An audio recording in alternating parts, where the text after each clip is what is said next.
Hey, Raindrops. On today's episode of Reality with the King, Monica and I are back not only to recap this episode of The Real Housewives of Salt Lake City. Honey, I'm here to talk to Monica about how her name is in everybody's effing mouth.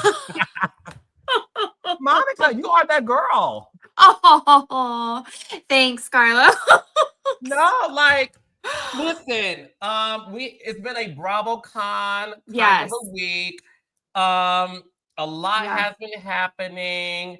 Yeah. Let's just get What a right into it, mess. sister. Your name was brought up several times. It's the reason why I will always Yeah. say you will forever go down in her story as the most iconic one season housewife because, Thank honey, you. your imprint has been cemented in pop culture history and Thank you. apparently BravoCon as well. So I want Yeah. to dive right into it, girl. Jeff Okay. Lewis, said some things about you. And Yeah. I just want to get your thoughts on it because I didn't like it. I thought it was, pretty gross. Yeah. What he said about you, but raindrops, in case you have been living under a rock, I want to mention exactly what Jeb Yes. Lewis said about Monica so that, we're able to have a real conversation about it. So, long story short, during Mhm. a discussion at BravoCon, Jeff Lewis asked Andy Cohen while producers decided to, quote, diverge from bringing Mm. in affluent women, pointing to Monica as an example of the type of housewives he was referring to. Jeff Lewis said, didn't Monica Garcia's food benefits just get frozen? Yeah. Which, listen, as a boy who has 9 siblings, was raised by a mother who was a real housewife. She had to raise 10 kids. My father worked. We definitely had, as one point in time, public assistance. Mhm. We were not somebody that, wasn't privy to that experience.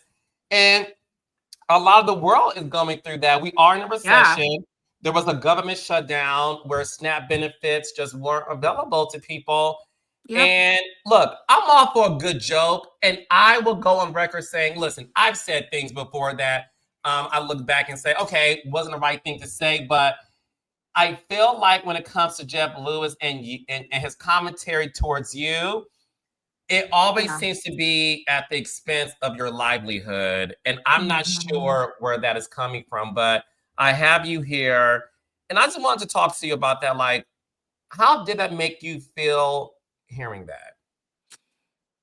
You know, I think one of the things that made me very relatable to a lot of people on the show is that there is no shame in my game. And when I say that, I will own every single part of the dumb decisions I have made, and I will show you all of the ugly of my life. When Jeff Lewis said that, that didn't feel just about me, considering what our country is going through. I have a lot of stuff said about me that I don't even acknowledge. It's every day. And you know this. You see this Yeah. happen. You've had this happen to you. You live it. You can't. You actually can't battle every single thing that every comment, post, article, whatever. It's impossible.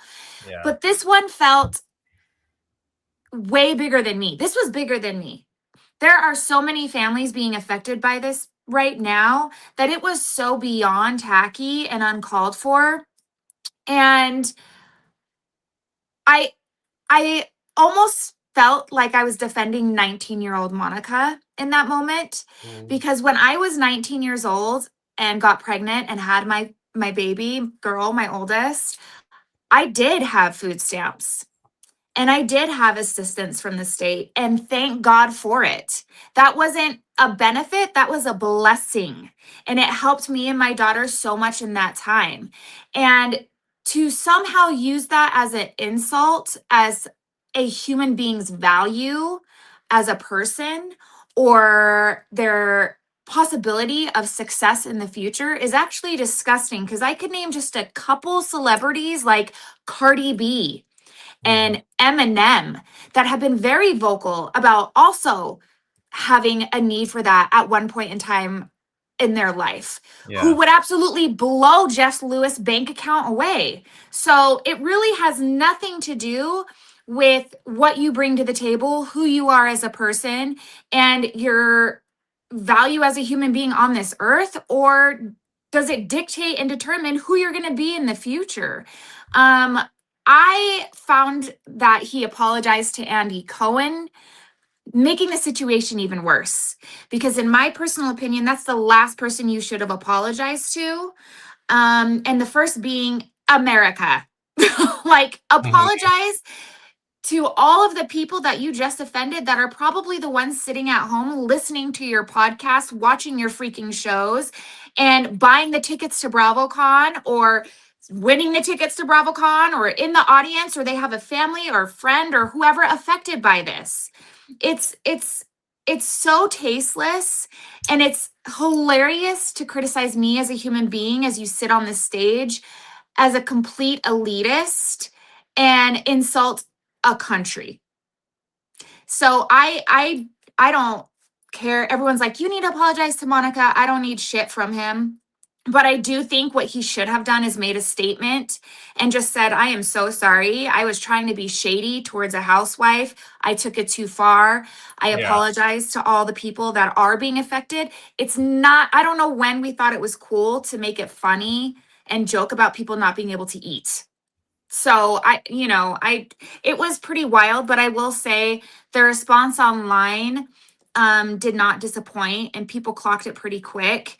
And even people that hate me were just like, that was awful. And it's not even just about Monica, like, read the fucking room. So, I'm glad that people called him out for that. And I do think, I am glad for how Andy Cohen handled it, in a sense of like, he was so pissed at Jeff Lewis. He wouldn't talk to Jeff Lewis. You could tell on stage he was like, what the fuck was that? So, yeah, it was completely uncalled for. No, and listen, the reason why I said earlier, look, having this microphone in your face, we all say dumb shit. We all say shit that we're like, could have taken that back. And again, I have been a part of saying things. I'm like, okay, but I apologize, and I don't repeat my mistakes. I'm like, sorry. Yes. The reason why I felt it was a gut punch, because I'm like, at what point do you just leave Monica alone? Yeah. Like, it's not his first time saying something bad about you. No, the last BravoCon, he said something about something similar. And I actually heard about it on the press line. They're like, what did you think about Jeff Lewis's comments? And bitch, I pulled a Mariah Carey, because truly I didn't know him. I was like, who? Who said what? I literally didn't even know who he was. I was like, who's Jeff? I didn't even know. So back then, it really didn't even bother me either. It's just, I don't know what his problem is. I've actually never even talked to him or had beef with him, or it's so bizarre. And also, this is important, Carlos. Housewives were not always affluent. Like, that is very, very important to acknowledge here. We have housewives that live with their moms while they were filming. We've had housewives that were dancers in the past. We've had housewives, Bethany and by dancers, she means strippers. Go ahead. That's right, period. And we've had, Bethany Frankel has been very, very vocal and open. Her words, I couldn't rub two pennies together. Yeah. So it's actually so ignorant on all sides for him to even say that, because that's not even close to the truth either.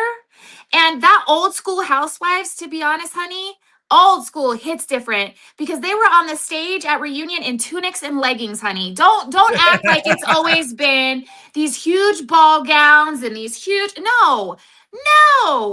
So it was so stupid on all fronts for me. I'm like, no, that's not true. Yeah. No, and listen, you have spoken out for the majority of America, especially single moms who are trying to make it work in this climate. And look, I hope that one day Jeb Lewis is able to apologize to you directly because the offense was directed at you. And at the end of the day, as a producer, I will say this. Bethany Frankel is the number one most successful housewife who turned the opportunity into a multi-million-dollar empire. And that's the reason why we love Bethany. And regardless of how you feel about Bethany today, okay, as the queen of TikTok, honey, you can't take away what she has done to inspire plenty of people. And I will always say the reason why you were the fan favorite and we loved you is because you never shied away from the reality of your life. Thank you. And we do feel like that's what's missing from a lot of these shows. So kudos to you. And listen, I am a Monica Garcia stan through and through. And your response with Jeff was so gracious. And it also shows just the growth of you and how people just have like this idea of who you are. Yeah. But you really showed your growth. And I'm proud of you for that.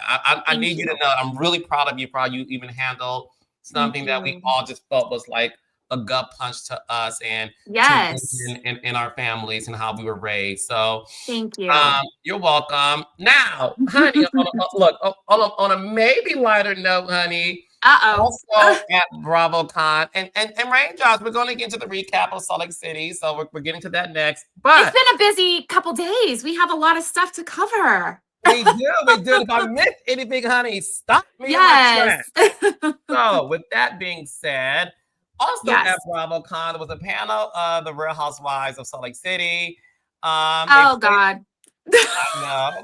Monica's like, oh shit. Yeah. Look, here comes Carlos. Yes. I'm here to ask the questions. This ain't for me, Monica. It's for the Raindrops. They're nosy. No, we love it. Bring it, honey. You know I'm not scared. Okay, Raindrops. Yeah. Angie. Said that she would bring back Jen Shaw over you. Monica. She's a damn fool. She is a damn fool. Let me tell you. Carlos. when she was like, Jen Shaw has redeeming qualities, or she said something like that. I love when Andy clocked it and was like, those redeeming qualities being like, what are the redeeming qualities? And then that moron decided to double down and say she was funny. I'm like, bitch, when were you laughing? Were you laughing when she dumped the champagne on your head? No, you were crying. Was it also funny and hilarious when she threw your shit into the ocean? Like, was that funny? Nope, no one was laughing then. Were you laughing while you were writing a check for $15,000 for Coach Shaw's birthday party? Like, were you laughing then? Or was it really, really hilarious when she decked your friend in the face? Allegedly. Yes, or maybe it was so funny when she outed and stole millions and millions of dollars from the elderly and vulnerable. These are all like so hilarious, Carlos. Like, they're so funny. Like, it's so funny. Like, she is such an idiot. I can't even like I said, I posted about this in my stories and I just said, I hope Angie gets exactly what she's asking for, because when I tell you that she wanted Jen locked in prison so bad that she was going to throw a party once Jen was behind bars, and I have the receipts for that. Okay, that's in text to me. So please be so for real, Angie. At this point, it's beyond ridiculous that the only thing that I can think of is that she thinks if Jen came back, she could still, keep where she's at. People would still da-da-da-da-da. But if Monica comes back, I'm about to make your ass mediocre again, bitch. And she knows it. And so Jen is, Jen's a safe choice because I can still be,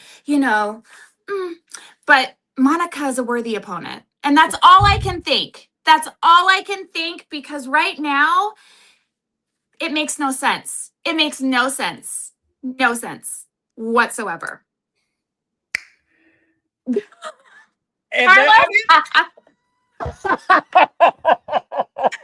you speechless? I'm speechless, girlfriend. I mean, okay. Monica, there's like nothing else for me to say after that, girlfriend. Oh, let's get into the show. I mean, Yes, let's get into it. Look, is there anything else you want to address before we recap the latest episode?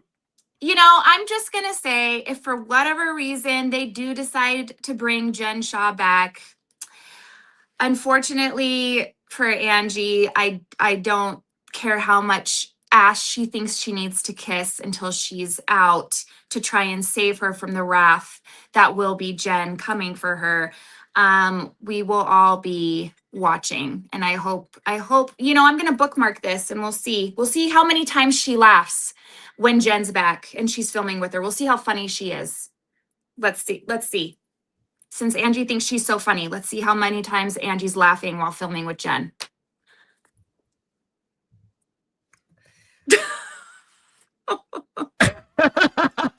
That's the laugh I'm letting out. Okay. Yep. So, ladies and gentlemen, Monica Garcia setting the record straight. All right. So, Raindrops, let's get into this episode of The Real Housewives of Salt Lake City. Look, a lot did not happen in this episode, but enough happened. Right, Monica? I felt like it wasn't, This was probably the worst episode so far, in my opinion. It didn't feel like...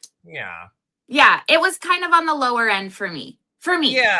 So, Raindrops, no shade. If you're looking for a full recap, I don't want you to fall asleep. But I do want to talk about, to me, let's be clear. That's why I'm glad me and Monica did our hot topics at the top of this, because, baby, there's only 2 women I want to talk about today. Oh, I'm excited. Who? Bronwyn and Whitney, bitch. Okay. Here we go. Let's say Bronwyn till the end, because, baby, Monica and I clocked that shit. Was it last week? Or was it? You clocked it before me. I clocked it last week, and now we are clocking it together. Yes. So Raindrops, clock in and stay tuned, because we're going to get into the Bronwyn and Todd of it all. But first things first, we also have to get into it's Brittany, bitch. Let me tell you something, honey. Brittany and Jared decided to do a walk and talk. Look, Brittany is like, look, I am still upset about what happened to me on this flight. She's not feeling her best. And she's trying to get Jared to, understand where she's coming from.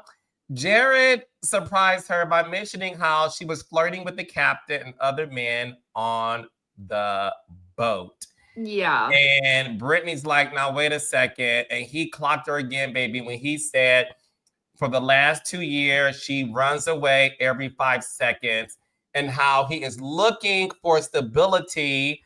And she is a ride until it seems difficult, and she runs away freely. Brittany, Jared don't want you, girl. I mean, Monica. That was so awful. And uncomfortable to watch. He don't want you, boo. That was so... Also, I do need to give kudos to whoever did the sound when she was walking on the rocks. Because... We love a shady editor, yes. It was like... I'm like, oh my God. But that was cringe on so many levels. It was very, and apparently he was at BravoCon. Did you see that? I heard about that, yeah. He was at BravoCon, and he was booed from the audience when Brittany pointed him out. So I don't know if they are together or on a break. There was no announcement made in relation to that, but I do feel like, is this for publicity, Carlos?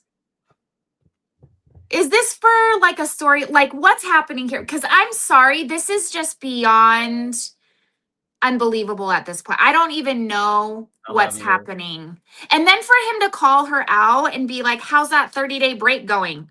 Well, you know how it's going, bitch. You're right here. So not well. Not well, bitch. Wait, who said what? Wait, that's a famous line. Is that Dorinda? Yes. Queen not Dorinda. Well, bitch. Not well, bitch. Oh, Dorinda, how you doing? Not well, bitch. Dorinda. I love you, boo boo. We love Yes, Dorinda. we love her.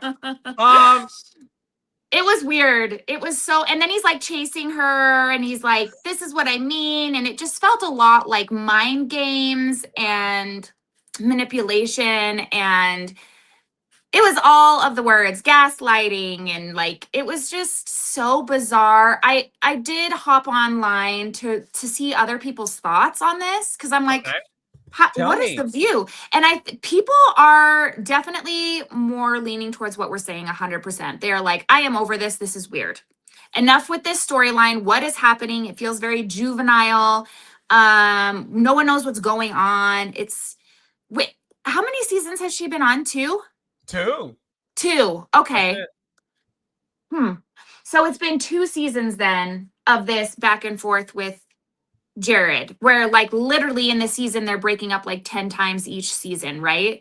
Like it's Yeah. throughout the season they break up together, break up together, break up. Like it's just kind of you know what we need? We need to see Brittany dating other people. Like give us Yeah, and that. listen, she was trying to deal with the captain. You know what I'm saying? And Like, we loved it. live. We Go loved fuck it. somebody on the boat, bitch. That's kind of shit Yes. that I would need. I Yes. love you so much because my spidey senses as a producer, Yes. I was like, this is giving fake. Yeah. I think Jared's in on the joke. No shade to Jared. He's an Osmond. That is a famous family spawning from decades to decades. And do And you think that's the only reason why he's still there? Is because he's 100%. okay. Yeah. He's look.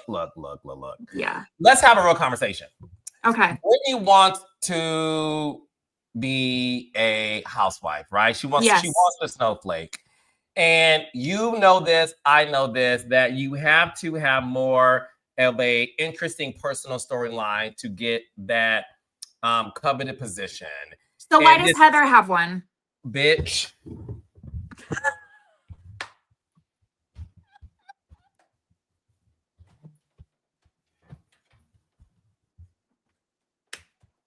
Monica go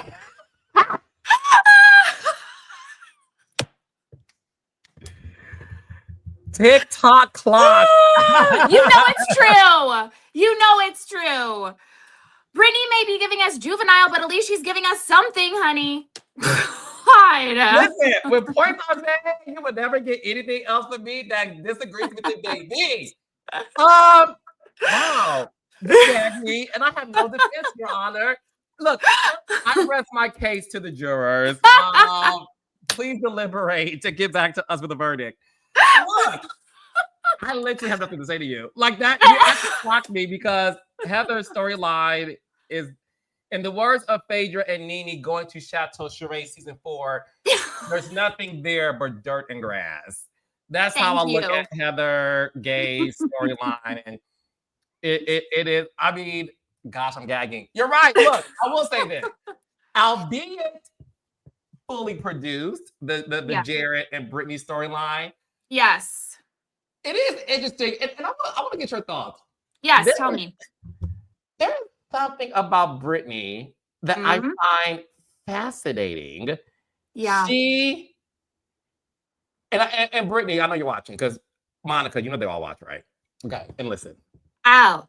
I hope you know that. Sorry, I hope that doesn't change anything, but they all watch. Okay, Brittany, I know you're watching. I find her fascinating because I think she's like, and I don't mean this in a mean way because I'm not being mean when I say this. She's a wacky character. Like when I Yes. say wacky, like I feel like she's in on the joke and she's performative, but it's something interesting. And I do feel like that's who she. I'm not gonna say that's who she is because one thing that I loved about her scene with her daughter is when her daughter said, starting at 12 years old, you became a different person I did not recognize. So I'm not saying that's who Brittany is inherently. I think Brittany adapted to this character that she played. But as strictly as entertainment, I find her widely entertaining. I feel like Brittany. Look, I'm gonna be completely honest with you. I have not liked Brittany from what I've seen online. watching, because this is the first time I'm sitting here actually watching the whole Right. season, I have come to actually really appreciate and like her as a character, right? Because I don't know her personally. Right. As her character on the show, I also can tell that she would be willing to show everything. And that's priceless. Because you have Yeah. a lot of people that are like, I'm willing to show everything, and then they don't. I genuinely feel that she'd be like, bitch, I'll give you whatever you want. I just want a snowflake. So I will show you all the darks, ins and outs, whatever you need. I am here. I will show you every damn season. I will give it to you. And that is what makes a really good housewife, in my opinion. Yeah. Like, you Oh, are for gonna, sure. yes, yes. And so I see the value of her with that. Like, she will give us what she needs to give us. And I appreciate that on a very, very real level, because that's rare to I mean, look what she did with her daughter. That was crazy. Having that conversation with her daughter, I that to me was one of the most realist moments it throughout spread out throughout that whole franchise. That was Yes. crazy, and that was so brutal. I mean, she put herself in that position. It was needed. It was amazing. I was so proud of her daughter. Yeah. And it that takes a very strong person to be able to do that. That was hard. So I think she's great. I think she's great. I loved that they did a little Build-A-Bear setup for her. Yes, That was honey. so cute. Mary didn't leave a recording, but you know what? She did make a stuffed animal, so points for that. It was a voiceless voice box, but that's okay. Okay. We'll accept that. Yes. Yep. She was there. She showed up. And she said, "You're not touching my hair, but I'll make the bear." And that was a really, really cute scene. Yeah, I liked that scene. I liked it a I did lot. too. I like Mary in that scene. And speaking of Mary, Yes. obviously it was super great for us to see Mary and Robert Jr. converse at the church. Yes, I loved that. And one of the things that he said that, oh my gosh, I teared up watching it is when, obviously he's in rehab and he talked about being at Malibu. And one thing he said that all the people that he was cool with, they relapsed, Yeah. which is a real thing. And that's why in Mhm. AA they always say to you is it really is one day at a time. Yep. It's one day at a time because it's easy to relapse. And how he also mentioned that in rehab they do talk about spirituality because in the AA meetings in rehab they Yeah. do the serenity prayer. Yep. That's something that they have to say daily. So I appreciate it again, the level of honesty that we're getting out of Mary's storyline. It And was so good. It was that yeah, I actually teared up there on that scene, because when he said that, everyone I was there with has relapsed. You can see Mary just speechless and just kind of listening. And I felt, as a mom, in that moment, I felt like she was like, what do I say? Like, how she was just thinking. And the only thing she could say, which was wonderful, was, have you told them to pray? I mean, literally, sometimes that's all, what do you do, And it was just, that was, yeah. It yeah. makes me emotional right now. I don't know. Oh, yeah, Yeah, it's just, yeah. that was, I appreciate, even her son for willing to go on camera and talk about that and make his journey with addiction and recovery so public. Um, yeah, that's crazy, man. Yeah, that scene got me. It really did, because I just felt like, as a mom, man, what do you do? It's so hard. No, and that's the reason why you just can't judge people in No. general. And you can't Yeah. really judge somebody that is going through addiction because one thing, not a lot. I feel like we're way more educated now than we have been in the past. But that's why you can't really say, just put down the drink or, Yeah. stop doing the drugs. And it's easier said than done. Yeah. And what Robert Jr. is telling us is, look, he is the only child to his mother. She loves him. They're Yes. in the church. So you can have this privilege and you can have Yeah. this access to faith. You can have all the things that a parent does to really make sure that you don't have to resort to that. However, you just never know. Once the child leaves your home, you hope that your child leaves the house with every single institutionalized belief and education and discipline that you raised them to be. Yeah. But it's up to them to experience life. And you as a parent, it is tough because you want to say like just stop, but you pointed out Mary just had to listen and had to go back in her faith back. And I just thought that was beautiful for us to kind of see the progress of what they're going through and what's going on. And it was also nice to see the girls at church, honey. Oh my God. That was the funnest scene. That was so fun. And I love that they all went together. Yes. Oh my God. You know what I didn't love though? The fact that when Lisa and Meredith rolled up, it was like, oh, you're here. I'm shocked. Oh, I can't believe it. Oh, it was like y'all had all this smoke, but then when they're here in front of you, it's like, oh. Yeah. Yeah. No pun intended. Quiet at the church, Miles. Yes. Because it was like, what's going on here? Especially after the alleged airplane incident, you know? Yeah. Oh, that pissed me off too, Carlos. When Heather, of all people, was like, what happened to your toe? And she's like, or what happened? Why are you in a boot? And Meredith was like, oh, I sprained my toe. And Heather, of all people, has the gall to say, oh, from kicking Brittany? Bitch, you are the last person that needs to be questioning anyone on injuries. Ma'am, be so for real right now. How many people tried to question you about your black eye? Girl, stop it. Leave Meredith and her boo alone. Oh my God. The black eye that she tried to intimate production did. I will never until she apologizes for that. I told you guys, Heather, I just thought that was dangerous. I as a producer, you know, you want to talk about people who aren't making as much money as other wealthy people. Don't come from my production, not my team, but like my hood of production. It's a sisterhood, it's a brotherhood, it's a family where don't blame somebody who can risk losing their job. And they're here being out of town, working on these shows. I'm not going to get into it because I know. You can tell I will never forgive her for that. No. But I was just like, girl, be quiet. Yeah, you are not the one. You are not the one to ask anybody about a damn injury. Okay, so that was annoying. But what did you think about, you know what? You want to know what I love the best and the most about the church scene was that it was so churchy. It was so churchy. It was like, honey. So, yes, go. No, you go. Okay. From the freaking little click at the church first before the, you know, the and then you have Lisa and Meredith stroll up and you have the little click, click, click. And it's like the Relief Society. Oh, you're here.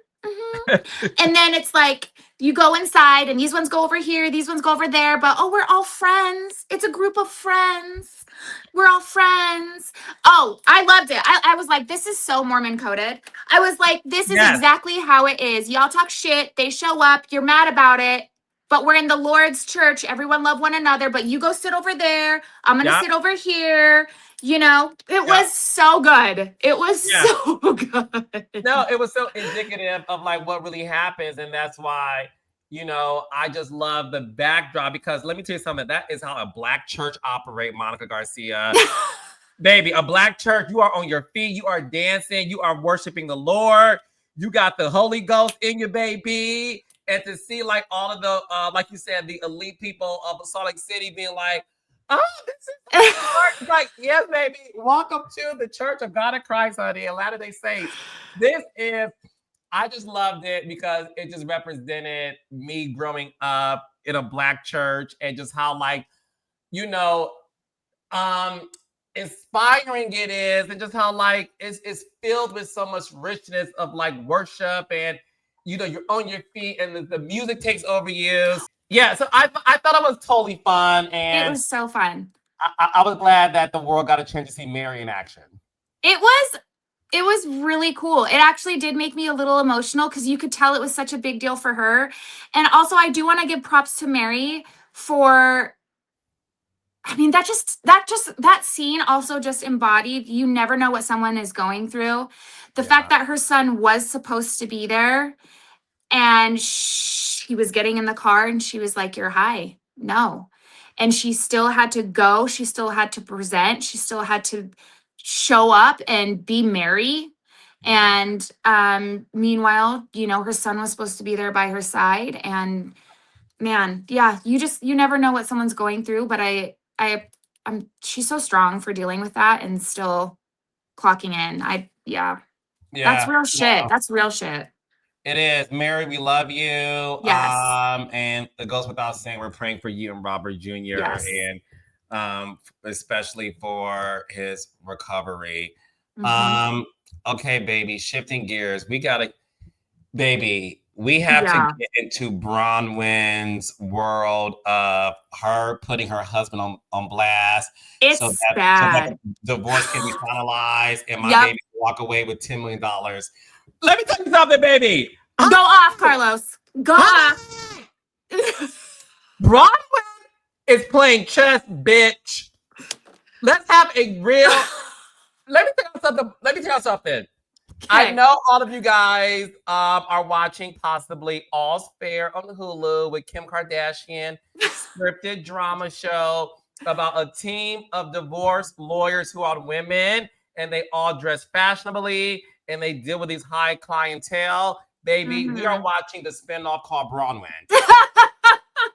Bitch, Bronwyn is setting up the stage for what is to come in a divorce decree. When she was talking to the girls about what she was going through, and of course, Whitney's like, is it okay if I tell them? She's like, yeah, motherfucker. You think I didn't tell you, not knowing it was going to come back up again? I'm not stupid.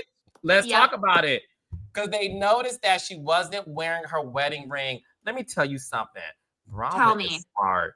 Because Bronwyn understands television. She knew. Let me tell you something. How easy is it to just slap on a ring as you're about to film? Yeah. Bronwyn picks out her outfits a day in advance. Okay. Bronwyn said, I'm not going to wear my ring because I want it to come up in conversation. So they're able to expose Todd's situation to the rest of the group. And I want this storyline to continue. Bronwyn is smarter than the average fifth grader. And Bronwyn, I'm on to you, sister. And no shade. Work. Monica, work. What? Okay, look. We're going to give our little listeners, our little raindrops, both sides. Okay? Okay, go ahead. Okay, we're going to play both sides here because... Yes, because I have seen both sides online, so we're gonna give it to you both, honey. We've got Carlos's side. I'm gonna give you the other side. This is some fake ass shit, and I am sorry. She is one way with the girls and another way with Todd. When that man is in front of her face, it is. I can do this. Okay, I can do this. I just want you to hear me. But then when she's with the girl, she's like, I told him to stay somewhere else. I'm not answering his calls. You cannot come home. No. And then with Todd, it's like, I did close the door. I locked it. I shut it. I locked it. Look, what is happening? So you explain that to me. And Bronwyn, this is no shade, honey. Okay, we're going to call both sides of that coin. Both sides. You are a genius. You know exactly what you're doing. You are giving us everything you want. But what the fuck when you're in front of Todd? I will say, she is so smart for bringing up these subjects and admitting to things that she has said while a camera is present. Bitch. Carlos. Because ain't no fucking way she's saying that shit in private with that man. She's like, by the way, I did tell Whitney. And there ain't shit he can do about it, bitch, because you got a room full of crew and cameras watching you.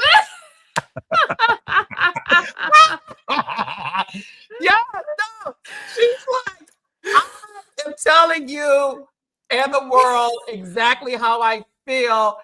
Bronwyn is so strategic with this shit. Oh, she's so strategic, Carlos. She's she like, is you telling want you. an open marriage? I'm open to the open. I know you've been wanting an open marriage. She is like, here it is, world. And here it is in front of a camera where I'm protected and he can't lose his shit on me. So here, like, Carlos. Monica, gag me some more. Monica, let me tell you something. Let me tell you something. This woman,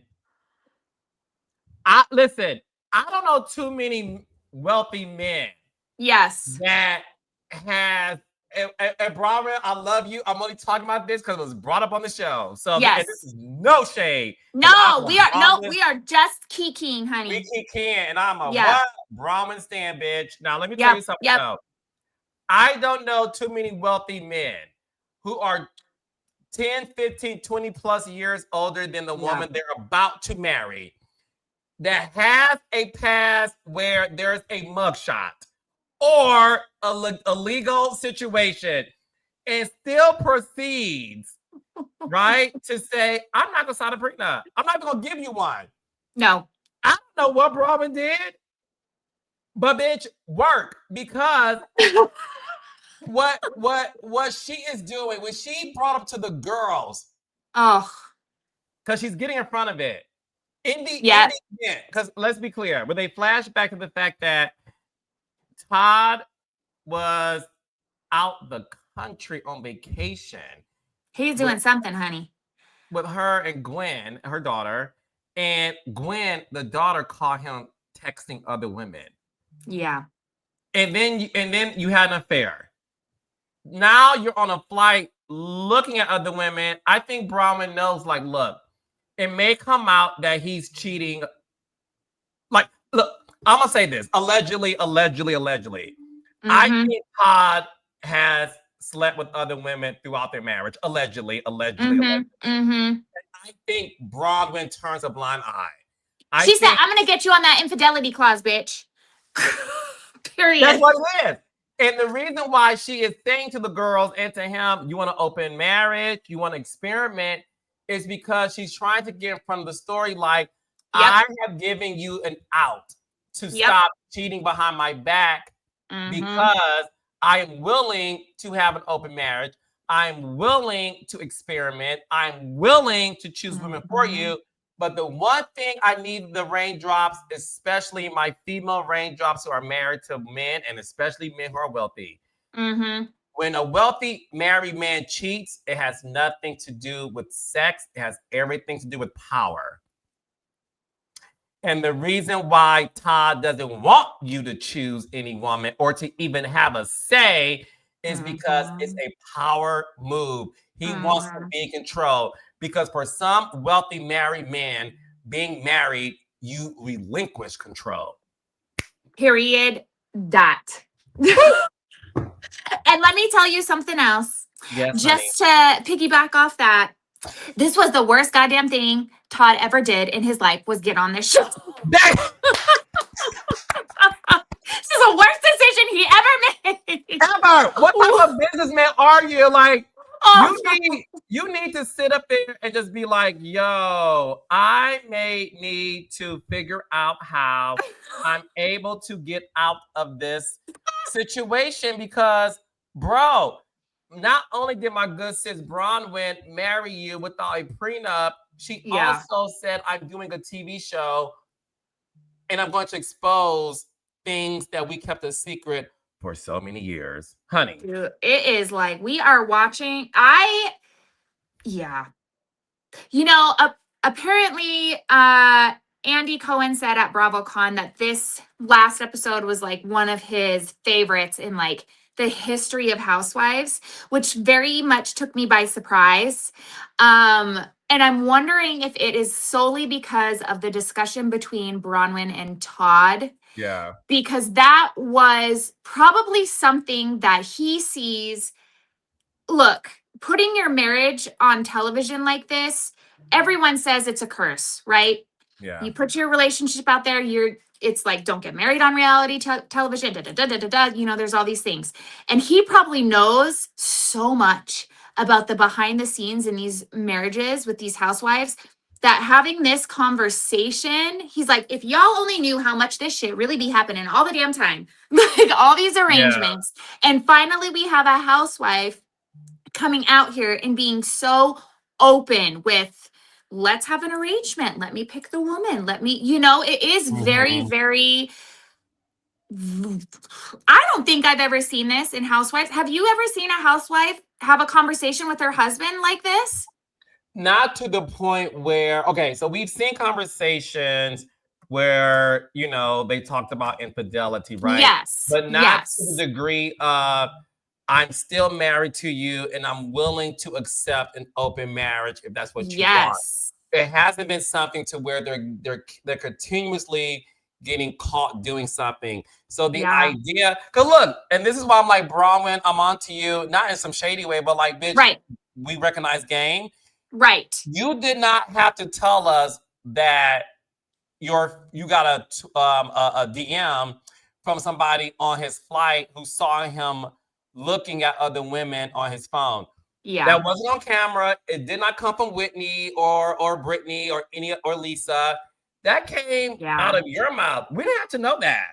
Yeah. So the fact that we do, yes, I appreciate it. But I think to your point, Monica, we haven't seen anything like that to where we are voluntarily getting this information like this.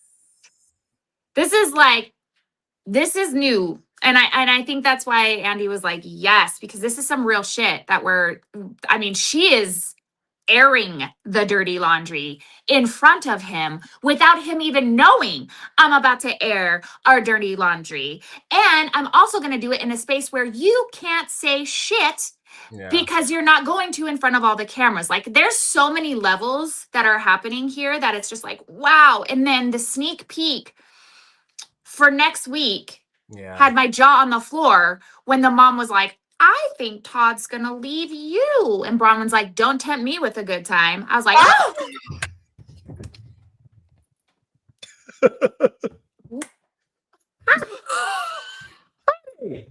Honey.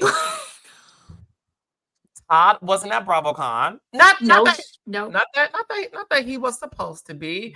But think about it. Jared Osmond was at BravoCon.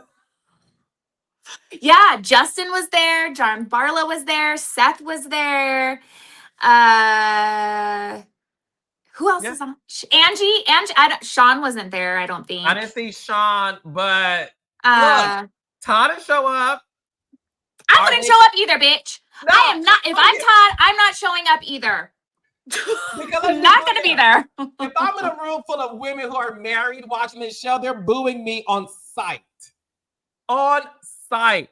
And let me tell you something. We don't know if they're still together today, but baby, don't threaten me with a good time. That's all we need to say about that. And Bronwyn got exactly what she wanted for BravoCon. She said, you're not here, but your credit card is ching on all my fucking couture, honey. That's all I need, boo. She was fine. Just fine. And she looked fine. Oh, look, Monica, thank you so much for another amazing recap. Look, Monica and I are back next week to recap another episode of City. And listen, to all of the current Bravo celebrities, leave Monica alone. She minds her business. Goddamn.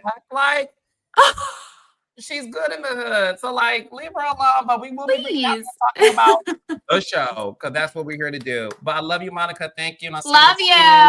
Bye. Bye, Buki.